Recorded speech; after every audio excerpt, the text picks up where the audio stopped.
പരിശുദ്ധ പരമ ദിവ്യകാരുണ്യത്തിന് ആരാധനയും സ്തുതിയും പുകഴ്ചയും ഉണ്ടായിരിക്കട്ടെ. പിതാവും മക്കളും തമ്മിലുള്ള ഒരു സ്നേഹമായിട്ടാണ് ഈശോ മതത്തെ മാറ്റിയത്. നമ്മുടെ ബന്ധം, മതം എന്ന് പറയുന്നത് എന്താണ്? റിലേഷൻ, ബന്ധം. മതമൊന്നും വിളിക്കേണ്ട കാര്യമില്ല, റിലേഷൻ. നമ്മൾ തമ്മിലുള്ള ദൈവമായിട്ടുള്ള റിലേഷനെ ദൈവം എങ്ങനെയാണ് മാറ്റിയിരിക്കുന്നത്? പിതാവും മക്കളും തമ്മിലുള്ള ബന്ധമായിട്ട് മാറ്റി. ആ ബന്ധമാണ് റിലേഷൻ, അതാണ് മതം എന്ന് പറയുന്നത്. അപ്പോൾ ഈ ബന്ധമെന്ന് പറയുമ്പോൾ ആ ബന്ധത്തിൽ എന്താണ്? ആ ബന്ധത്തിൽ ഉരുത്തിരിഞ്ഞതാണ് ക്ഷമ. എന്താണ്? സഹിക്കുന്ന സ്നേഹം. പിന്നെ എന്താണ്? സമാധാനം, കാത്തിരിക്കുന്ന സ്നേഹം. കാത്തിരിപ്പിന് ഇത്തിരി ദൈർഘ്യം കൂടിക്കഴിഞ്ഞാൽ നമ്മൾക്ക് പിതാവിനുള്ള സ്നേഹം വെച്ചുകൊണ്ട് ആ കാത്തിരിപ്പിൻ്റെ ഒരു വിരസത നമ്മൾ അഡ്ജസ്റ്റ് ചെയ്യും. എന്താണ്? ക്ഷമ. ഇതെല്ലാം എന്താണ്? ക്ഷമയും സമാധാനം എന്തിൻ്റെതാണ്? പരിശുദ്ധാത്മാവിൻ്റെ ഫലങ്ങളാണ്. ഇതാണ് പരിശുദ്ധാത്മാവിനെ നമ്മുടെ ആധ്യാത്മിക ജീവിതത്തിലെ മാറ്റി നിർത്തിക്കൊണ്ട് ദൈവാനുഭവം സാധ്യമല്ലാത്തത്. എല്ലാ ഘട്ടങ്ങളിലും പരിശുദ്ധാത്മാവ് വേണം. അതുകൊണ്ട് തന്നെ നിങ്ങൾ ഉടമ്പടിയിൽ എഴുതുമ്പോൾ ഒന്നാം ഘട്ടം അല്ലെങ്കിൽ അവസാന ഘട്ടത്തിൽ എൻ്റെ ഒരു നിയോഗം എന്താണ്? പരിശുദ്ധാത്മാവെന്ന് എഴുതണം. എന്താ കാര്യം? പരിശുദ്ധാത്മാവിനെ നമ്മൾക്ക് ലഭിക്കാൻ, നമ്മൾക്ക് പണം കൊടുക്കാൻ, അതിന് ജീവൻ കൊടുക്കാൻ മതിയാകാത്തത് കാരണം അതിനു വേണ്ടിയാണ് ഈശോ വില കൊടുത്തിരിക്കുന്നത്. നമ്മളെപ്പോഴും പറയും പാപത്തിന് പരിഹാരമായിട്ടാണെന്ന്. അന്നത്തെ മനുഷ്യന്, ക്രിസ്തുവിന് മുമ്പുള്ള മനുഷ്യന്, യെശയ്യായ്ക്കൊക്കെ അത്രയുമേ വെളിപാട് അവർക്ക് അനുവദിച്ചുള്ളൂ. അവർക്ക് കിട്ടിയ അനുവദിച്ച് കിട്ടിയ വെളിപാട് അവർ പറഞ്ഞിട്ടുണ്ട്. പക്ഷേ ബാക്കിയുള്ളവർക്ക്, ക്രിസ്തുവിന് ശേഷം വന്നവർക്ക് കൂടുതൽ വെളിപാട് കിട്ടി. അതാണ് പരിശുദ്ധാത്മാവ് അവർ കൂടുതൽ സംസാരിക്കണത്. പക്ഷെ ഇത് ആദ്യം സംസാരിച്ച ആരോടാണ്? അമ്മയോടാണ് സംസാരിച്ചത്. പരിശുദ്ധാത്മാവെന്ന് പറയുന്ന ആദ്യ വാക്ക് ദൈവം സംസാരിക്കണ ആരോടാണ്? വെളിപാട് കൊടുക്കുന്ന ആർക്കാണ്? ഇതെങ്ങനെ സംഭവിക്കുമെന്ന് ചോദിക്കുമ്പോൾ എന്ത് പറയും? പരിശുദ്ധാത്മാവ് വേണ്ട. രംഗപ്രവേശനം ചെന്ന കണ്ട ആരോടാണ്? ഫസ്റ്റ് കൈനീട്ടം പോലെ പരിശുദ്ധാത്മാവിനെ കൊടുക്കുന്ന ആർക്കാണ്? പരിശുദ്ധാത്മാവ് നിൻ്റെ മേൽ വരും എന്ന് പറഞ്ഞേ.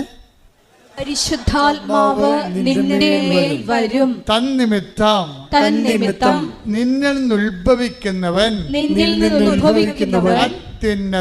അത്യുന്നതൻ ദൈവപുത്രനെന്ന് വിളിക്കപ്പെടും. അപ്പൊ പരിശുദ്ധാത്മാവ് നിന്റെ മേൽ വരുമെന്ന് പറയണ ആ സെക്കൻഡില് തന്നെ എന്ത് സംഭവിക്കും? മറിയത്തിലെ സംശയമില്ലാതെ വിശ്വസിക്കും മറിയം. അവിടെയാണ് വിഷയം. മറിയം അമലോത്ഭവയാണെന്ന് പറയാൻ കാരണം ഈ പാപത്തിൻ്റെ ലാഞ്ചനകളോ പാപത്തിൻ്റെ പ്രകൃതിയോ പാപത്തിൻ്റെ ശീലങ്ങളോ ഉണ്ടെങ്കിൽ അതിൻ്റെ കൂടെ വരുന്നതാണ് സംശയം. അതാണ് വിഷയം. അപ്പം അതുകൊണ്ടാണ് ഉടമ്പടിയിൽ 2 ആഴ്ച ഒരിക്കൽ കുമ്പസാരിക്കണമെന്നും കുമ്പസാരിക്കാൻ പറ്റാത്ത അതിനുള്ള സംവിധാനം ഇല്ലാത്ത ആൾക്കാർ വിശുദ്ധിയോടെ ജീവിക്കണമെന്ന് പറഞ്ഞതിൻ്റെ കാരണം അതാണ്. എന്താ കാരണം വെച്ച് കഴിഞ്ഞാൽ ദൈവസ്നേഹത്തിൻ്റെ കൂടെ തന്നെയാണ് ഇതുപോലെ നമ്മൾക്ക് ദൈവത്തോടുള്ള ഒരു നിഷ്കളങ്കമായ സ്നേഹമില്ലെങ്കിൽ, അതായത് ദൈവത്തോടുള്ള സ്നേഹമെന്ന് പറയുമ്പോഴേ തൻ്റെ നിഷ്കളങ്കമായിരിക്കണം. അത് വേറെ ഉദ്ദേശം വെച്ചുള്ള സ്നേഹമായിരിക്കരുത്. എഫെസ്യസ് 1:4 എടുത്ത് തന്റെ മുമ്പാകെ, എഫെസ്യസ് 1:4 തന്റെ മുമ്പാകെ സ്നേഹത്തിൽ പരിശുദ്ധരും. സംഭവം തന്റെ മുമ്പാകെ സ്നേഹത്തിൽ പരിശുദ്ധരും. അതിൻ്റെ വേറെ ഉദ്ദേശമൊന്നും ഇല്ലാത്ത സ്നേഹമാണ്. അതാണ് പരിശുദ്ധ സ്നേഹം എന്ന് പറയണത്. സ്നേഹം പല അളട്രേറ്റഡ് സ്നേഹമുണ്ട്, വേറെ കലർപ്പുള്ള സ്നേഹമുണ്ട്. ഇതങ്ങനല്ല. തൻ്റെ മുമ്പാകെ സ്നേഹത്തിൽ പരിശുദ്ധരും നിഷ്കളങ്കരുമായിരിക്കാൻ ലോകസ്ഥാപനത്തിന് മുമ്പ് തന്നെ അവിടുന്ന് നമ്മെ ക്രിസ്തുവിൽ തിരഞ്ഞെടുത്തു. എന്റെ ദൈവപൈതലേ, നീ ഇന്ന് ക്രിസ്തുവിനെ കുറിച്ച് കേൾക്കുന്നുണ്ടെങ്കിൽ അനാദികാലം മുതലേ ദൈവം നിന്നെ ക്രിസ്തുവിനെ കേൾക്കാൻ ദൈവത്തിൻ്റെ മകനും മകളുമായി തിരഞ്ഞെടുത്തതിൻ്റെ ഏറ്റവും വർത്തമാനകാല രൂപമാണ് നിന്റെ ഇവിടെയുള്ള ഇരിപ്പും കേൾവിയും. കൈയടിക്കട്ടെ, ശ്രുതിക്കട്ടെ.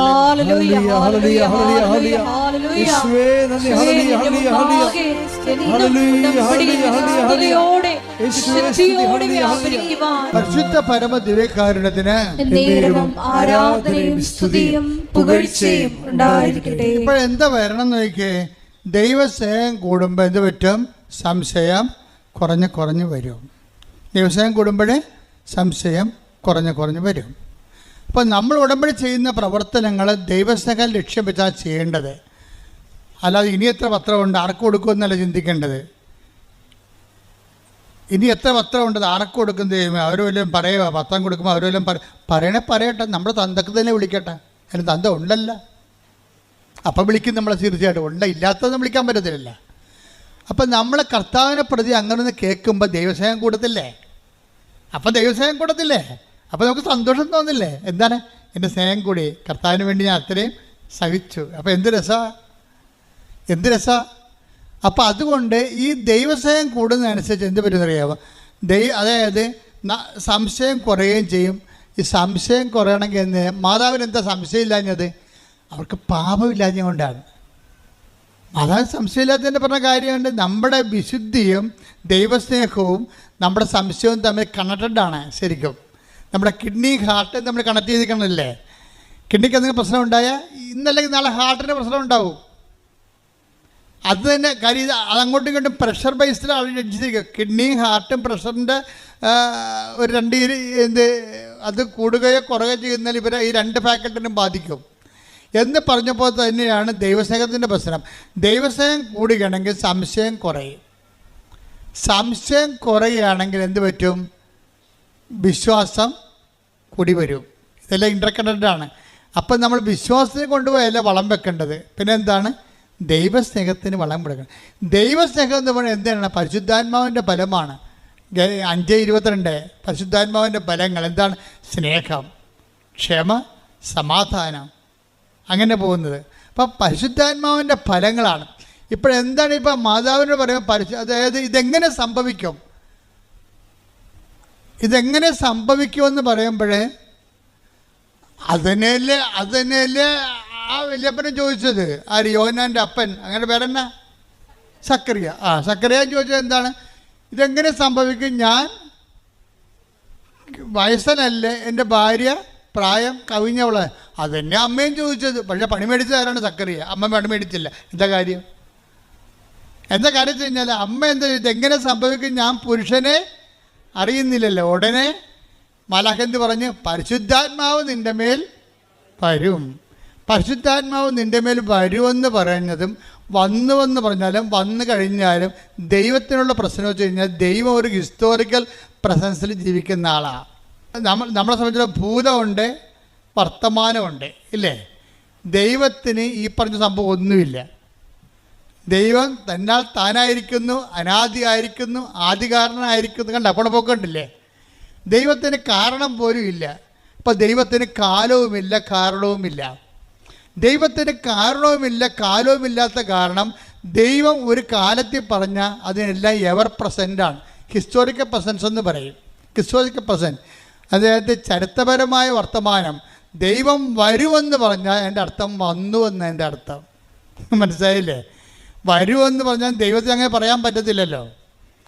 വരുമെന്ന് ദൈവം പറഞ്ഞാൽ ദൈവത്തിനെ സംബന്ധിച്ചിടത്തോളം അത് വന്നതിന് തുല്യമാണ്. കാര്യം ഹീസ് ഇൻ ഹിസ്റ്റോറിക്കൽ പ്രസൻസ്. ഇതുപോലെ തന്നെ അമ്മ എന്ത് ചെയ്ത്? പരിശുദ്ധാത്മാവ് നിൻ്റെ മേൽ വരുമെന്ന് പറഞ്ഞ ഓട്ടം ആ ടൈമിൻ്റെ ആ ഇപ്സഫാത്തോ ആ ബൈ ടൈം ആ സെറ്റ് ടൈമിൽ തന്നെ ശരിക്കും പരിശുദ്ധാത്മാവിൽ അമ്മ നിറഞ്ഞു. പരിശുദ്ധാത്മാവിൽ അമ്മ നിറഞ്ഞപ്പോൾ എന്താ അമ്മ പറഞ്ഞത്? ഇതാ കർത്താവിൻ്റെ ദാസി. കണ്ട ഉണപ്പൊക്കണ്ട. അതായത് എന്തുമാത്രം പാപം കുറഞ്ഞിരിക്കുന്നുവോ അത്രയും വെളിപാടുകളെ സ്വീകരിക്കാനും സംശയം കുറയാനും കൃപയും നിറയാനും ഇടയാകും. അപ്പം നമ്മൾ കൃപാസനം പാപത്തെ ഇങ്ങനെ പരിശുദ്ധാത്മ കിട്ടാനുള്ള ഇടപാടായിട്ട് ഇങ്ങനെ എണ്ണി പെരുക്കി അങ്ങനെ ഞാൻ പ്രസംഗിക്കാറില്ല. ഇത് ഉടമ്പടിയുമായിട്ട് ബന്ധപ്പെട്ട് ആധ്യാത്മിക ജീവിതം പരിപോഷിപ്പിക്കുന്നതിൻ്റെ ആവശ്യത്തിലേക്കായിട്ട് ഞാൻ ദൈവസ്നേഹത്തിന് പ്രാധാന്യം കൊടുത്താണ് സംസാരിക്കണത്. ദൈവസ്നേഹത്തിന് പ്രാധാന്യം കൊടുത്ത് സംസാരിക്കുമ്പോൾ പരിശുദ്ധാത്മാവിൻ്റെ ഒന്നാമത്തെ ബലം സ്നേഹമാണ്. ദൈവസ്നേഹത്തെ പരിശുദ്ധാത്മാവിൻ്റെ ഫലമായിട്ട് അവതരിപ്പിക്കുമ്പോൾ സ്വാഭാവികമായിട്ടും പരിശുദ്ധാത്മാവിന് പ്രാധാന്യമുള്ളത് കാരണം എന്ത് പറ്റും? പാപം. അതാണ് ഇതെങ്ങനെ സംഭവിക്കും. ഞാൻ പുരുഷനെ അറിയുന്നില്ലെന്ന് പറയുമ്പോൾ അമ്മയ്ക്ക് പെട്ടെന്ന് മനസ്സിലാകും എന്താണ് പരിശുദ്ധാത്മാവ് നിൻ്റെ മേൽ വരുമെന്ന് പറയാം അല്ലേ. പരിശുദ്ധാത്മാവ് നിൻ്റെ മേൽ വരുമെന്ന് പറയുമ്പോൾ അമ്മയെ സംബന്ധിച്ചിടത്തോളം ഒരു കൺഫ്യൂഷനുമില്ല. അമ്മയ്ക്ക് പരിശുദ്ധാത്മാവ് ജ്ഞാനം കൊടുത്തിട്ട് പറയും, മേരി ഇന്ന് വരെ പറഞ്ഞതെല്ലാം കർത്താവിൻ്റെ ആത്മാവ് ദൈവത്തിൻ്റെ ആത്മാവെന്ന് നിന്നോടാണ് ആദ്യമായിട്ട് ഈ വെളിപാട് പറയണത്. ദൈവത്തിൻ്റെ പരിശുദ്ധാത്മാവിന് പരിശുദ്ധാത്മാവെന്നുള്ള പേരുള്ളത് ഇപ്പോഴാണ്. പണ്ട് ആദി ദൈവം ആകാശം ഭൂമിയിൽ സൃഷ്ടിച്ചു, ഭൂമി രൂപരഹിതമായിരുന്നു, ആഴത്തിന് മീതെ അന്ധകാരം വ്യാപിച്ചിരുന്നു, അന്ധകാരത്തിന് ജലപ്പരപ്പിലൂടെ ദൈവത്തിൻ്റെ ആത്മാവ്. പരിശുദ്ധാത്മാവല്ലേ? ആണ്. പക്ഷെ അവിടെ വിളിക്കണത് എന്താണ്? ദൈവത്തിൻ്റെ ആത്മാവ്. എസെക്കിയേൽ 37 വിളിക്കണത് എന്താണ്? കർത്താവിൻ്റെ ആത്മാവിനെ മരുഭൂമിയിൽ കൂട്ടിക്കൊണ്ടുപോയി, മനുഷ്യപുത്ര നീ എന്ത് കാണുന്നു? ഞാൻ പറഞ്ഞു, അസ്ഥികൂടങ്ങൾ. അവ ജീവിക്കുമോ? കർത്താവ് അങ്ങയ്ക്കറിയാം. അവിടെ എന്താണ്? കർത്താവിൻ്റെ ആത്മാവാണ്. അപ്പോൾ ദൈവത്തിൻ്റെ ആത്മാവ്, കർത്താവിൻ്റെ ആത്മാവ്. മറിയത്തോട് പറയുമ്പോഴാരും പരിശുദ്ധാത്മാവെന്ന് പറയും. പരിശുദ്ധാത്മാവ് എന്താ കാര്യം? അടി തുടങ്ങാൻ പോകണമെന്നതിൻ്റെ അർത്ഥം ആർക്കാ മനസ്സിലാകാത്തത്? മനസ്സിലാകുന്നതിന് ശരിക്കും മനസ്സിലായിട്ടുണ്ട്. അടി തുടങ്ങാൻ പോകണം. എന്താണ്? നിനക്ക് സ്ത്രീക്കും തമ്മിലും നിൻ്റെ സന്തതിക്കും സ്ത്രീയുടെ സന്തതിക്കും തമ്മിലും ഞാൻ ശത്രുത ഉളവാക്കും.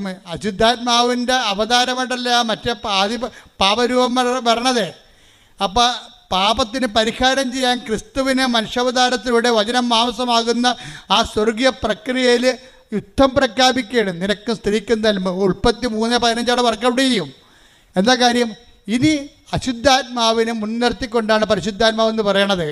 അശുദ്ധാത്മാവുണ്ട്, അതുമായിട്ടാണ് ഇനി യുദ്ധം വരാൻ പോണത്. അതിനെ മറിയത്തെ തന്നെ എക്വിപ്പ് ചെയ്യുകയാണ്.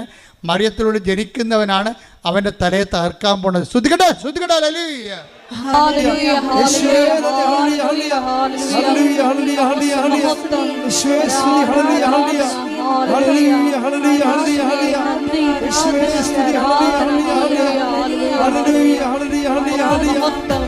പരിശുദ്ധ പരമ ദിവ്യകാരുണ്യത്തിന് ആരാധനയും സ്തുതിയും പുകഴ്ചയും ഉണ്ടായിരിക്കട്ടെ. പരിശുദ്ധാത്മാവ് എന്ന് പറയുമ്പോൾ ദിവസം കൂടുമ്പോൾ ഇത് പറ്റും, സംശയം കുറയും അല്ലേ? ഇങ്ങനെ വരണം. അപ്പോൾ വിശ്വാസം വർദ്ധിക്കും. എന്നിട്ട് പരിശുദ്ധാത്മാവിനെ അപ്പം വിശ്വാസം വർദ്ധിക്കുമ്പോൾ അമ്മ എന്ത് പറയും? ഇതാ കർത്താവിൻ്റെ ദാസി, നിൻ്റെ വചനം പോലെ എന്നിൽ നിറവേറട്ടെ. എന്നിട്ട് പിന്നീട് പരിശുദ്ധാത്മാവ് വീണ്ടും മറിയത്തോട് സംസാരിക്കണം. പരിശുദ്ധാത്മാവിനെ ഇൻട്രൊഡ്യൂസ് ചെയ്ത് ആര്? മാലാഖ് ഇൻട്രൊഡ്യൂസ് ചെയ്തു. മാലാഖ് ഇൻട്രൊഡ്യൂസ് ചെയ്തെങ്കിലും പരിശുദ്ധാത്മാവ് നേരിട്ട് മറിയത്തിൻ്റെ അടുത്ത് വരും. ആരിലൂടെ? എലിസബത്തിലൂടെ വരും. എലിസബത്തിനെ കാണാൻ പോകുമ്പോൾ പരിശുദ്ധാത്മാവ് നിറഞ്ഞിട്ട് മറിയം പറയും, എലിസബത്ത് പരിശുദ്ധാത്മാവ് നിറഞ്ഞു പറഞ്ഞു, മേരി കർത്താവ് മംഗളവാർത്ത സമയത്ത് നിന്നോട് അരുളി ചെയ്ത കാര്യങ്ങൾ. അവിടെ അരുളി ചെയ്തത് ആരാണ്? പിതാവായ ദൈവമാണ് അരുളി ചെയ്തത്. ഇപ്പോൾ അരുളി ചെയ്യാൻ പോണത് ആരാണ്? പരിശുദ്ധാത്മാവ് ദൈവമാണ്. കാര്യം പുത്രനായ ദൈവമാണ് മനുഷ്യാവതാരം ചെയ്യാൻ പോണത്. അതുകൊണ്ടാണ് ആദ്യം കർത്താവ് നിന്നോട് അരുളി ചെയ്ത കാര്യം. ലൂക്ക 1:45 എടുത്ത് കർത്താവ് അരുളി ചെയ്ത കാര്യങ്ങൾ മംഗളവാർത്ത സമയത്ത് മാലാഖ വഴി കർത്താവ് പിതാവായ ദൈവം, ലോഡെന്നാ പറയണത്, ഫാദറാണത്. അതായത് കർത്താവ് അരുളി ചെയ്ത കാര്യങ്ങൾ നിറവേറുമെന്ന് വിശ്വസിച്ചവൾ